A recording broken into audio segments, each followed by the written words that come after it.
आप सभी को जय मसीह। मैं परमेश्वर पिता को धन्यवाद देता हूँ आज की शोभा के लिए। आज का वचन याकूब 4 अध्याय उसका 5 आयत को हम पढ़े। यहाँ पर इस प्रकार लिखा हुआ है, क्या तुम ये समझते हो कि पवित्र शास्त्र व्यर्थ कहता है? जिस पवित्र आत्मा को हमारे भीतर बसाया है, क्या ऐसी लालसा करता है जिसका प्रतिफल डाह हो? प्रियो, यहाँ पर हम देखते हैं कि परमेश्वर के वचन के अनुसार हमारा जीवन कैसा हो सकता है। हम अपने आप को जांच के परख के चल सकते हैं। अगर हमारे मन में, हमारा सोच में, हमारा विचार में या अगर हमारे काम में कुछ ऐसी संसार की बातें आता है, तो हम कैसे अपने आप को परख करके हम वचन के अनुसार चल सकते हैं।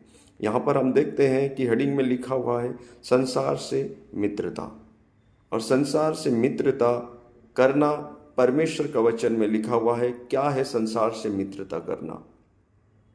क्योंकि यहाँ पर हम अभी पढ़े कि क्या डाहा करना या विरोध करना। परमेश्वर अनुग्रह करने वाला परमेश्वर है। हमारा परमेश्वर अनुग्रह करने वाला, दया करने वाला, करुणा करने वाला।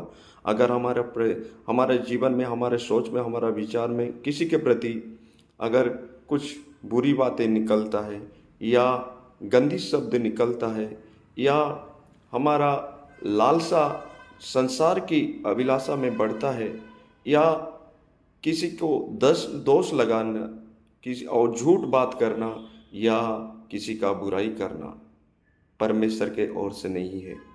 क्योंकि अगर हम पढ़ते हैं याकूब 3 उसका 15 पद में यह कहता है, यहाँ ये ज्ञान ऊपर से नहीं वरन संसारी और शारीरिक और शैतानी की ओर से है। प्रियो, अगर हमारे अंदर में डाह है, क्रोध है, हिंसा है, कपट है या संसार की अभिलाषा है, तो परमेश्वर के ओर से नहीं है। इससे हम जान सकते हैं कि परमेश्वर के ओर से नहीं है। अगर हमारे अंदर दया है, प्रेम है और हर एक बातों में आज्ञाकारिता है, तो हमें परमेश्वर के आत्मा की अगुवाई में हम चल रहे हैं। इसी प्रकार हम अपने आप को जांच के परख के चल सकते हैं।